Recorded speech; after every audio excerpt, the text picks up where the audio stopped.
Derrière cette porte, on fête l'anniversaire d'une centenaire, l'éducation permanente née en 1919 avec la Commission provinciale des loisirs de l'ouvrier. Je crois qu'il est temps, à certains moments, de pouvoir se poser, de réfléchir et de trouver les pistes pour continuer à évoluer.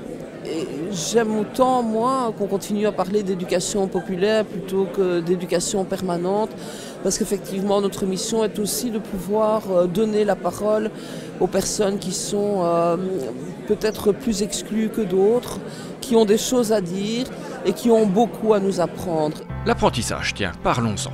Celui de nos élèves dont l'enquête PISA vient une fois de plus de souligner les faiblesses en matière de lecture.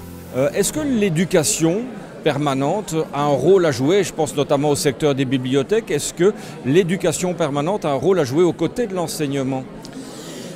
L'éducation permanente a un rôle à jouer. La lecture publique est un secteur en province de Hainaut auquel nous attachons énormément d'importance.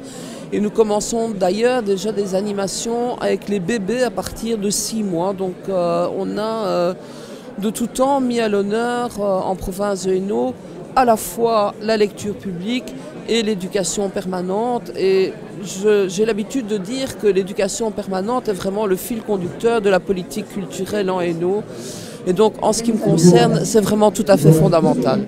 Alors, éducation permanente et enseignement, même combat, ce serait trop simple. Les relations entre l'éducation permanente et l'enseignement, ce n'est pas toujours des relations faciles.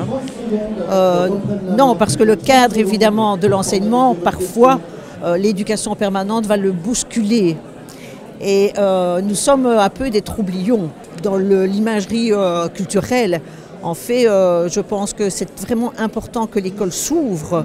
Et le principe d'ouverture que nous revendiquons, évidemment, ça perturbe un peu à la fois l'enseignant qui a son programme, qui est tellement contraint par un programme défini. Et pourtant, pour les enfants, je pense que c'est vraiment ouvrir des portes, ouvrir des fenêtres et leur donner des envies déjà.